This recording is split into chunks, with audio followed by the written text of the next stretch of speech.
Hello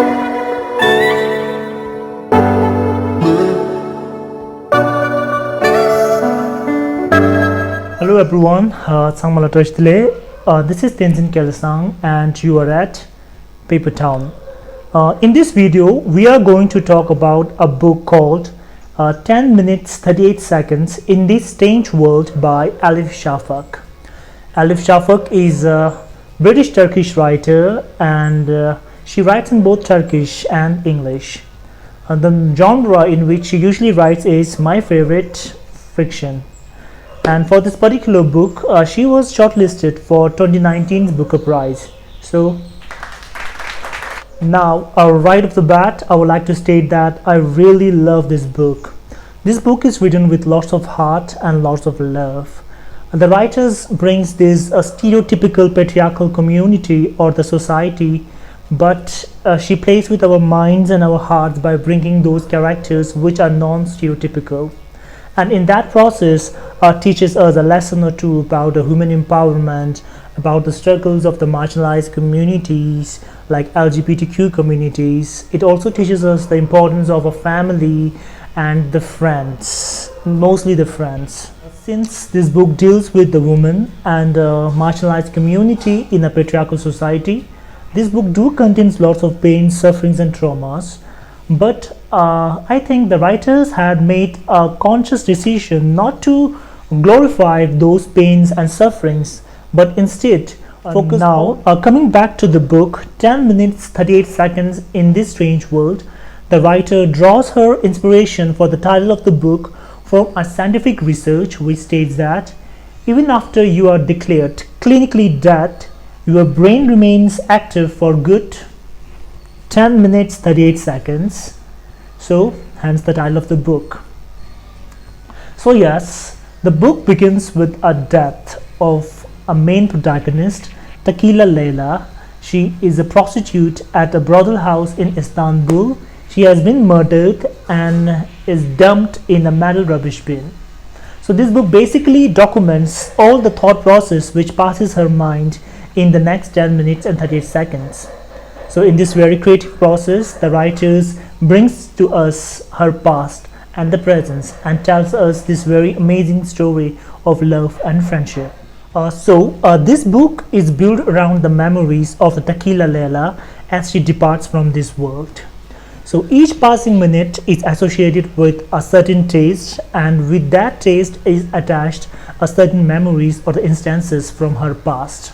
So this is how the stories are built, and this book contains 6 main protagonists, our first one being Tequila Leila and her 5 water family. So according to this book, you have 2 families. One is blood family that you are born into, and another is a water family. So water family is the friends which you get through the journey of life. Tequila Leila's water family includes 1 male and 4 female. They are Sabotage Sina, Nostalgia Nalan, Jamhela, Zainab 122 and Hollywood Humeras.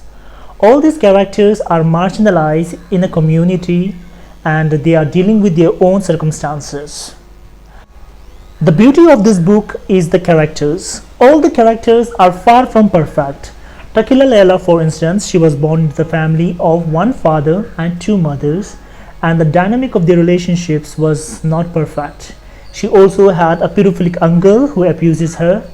Therefore, she runs away from her home at 16 and ended up being a prostitute in Istanbul at 17. So, not perfect at all. With respect to Sabotage Sina, he is the only male in this group and he somewhat has a protective childhood, but it in a way ended up making him very demure, not very outspoken. So he plays this non-stereotypical male who is not very courageous, who is very like gloom, you know. Nalan is a transgender, very outspoken, very ferocious, courageous. I really like her.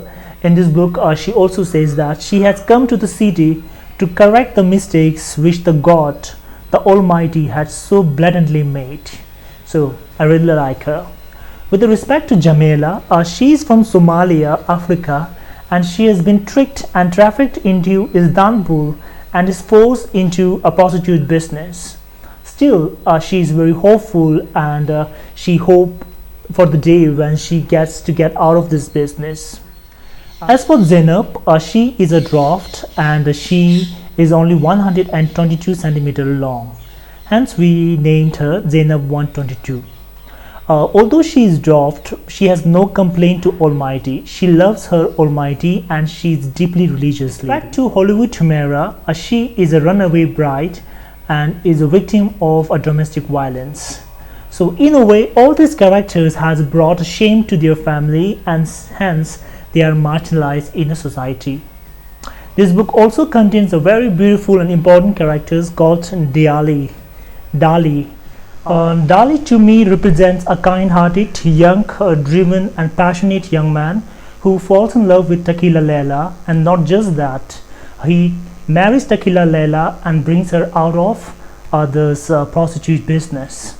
So that was very beautiful moment, and when you read it, you will know there are so many beautiful and amazing conversations between Takila Leila and the Dali. So after giving us the background story of the characters, story now moves into the present, wherein Takila Leila is now dead and her body is with the government officials, and the family members are not ready to claim the body because she had brought lots of shame to the family.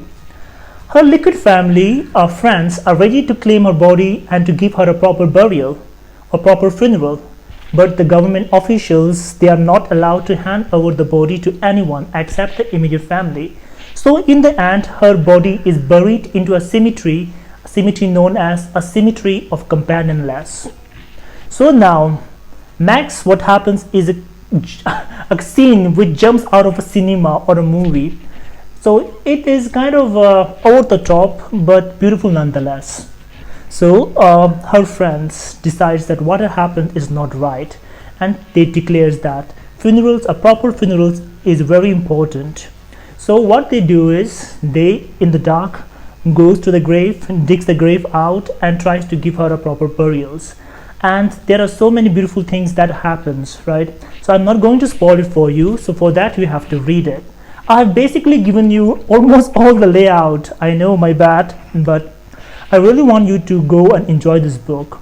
This book does so many different things, like it plays with the stereotypes of the society.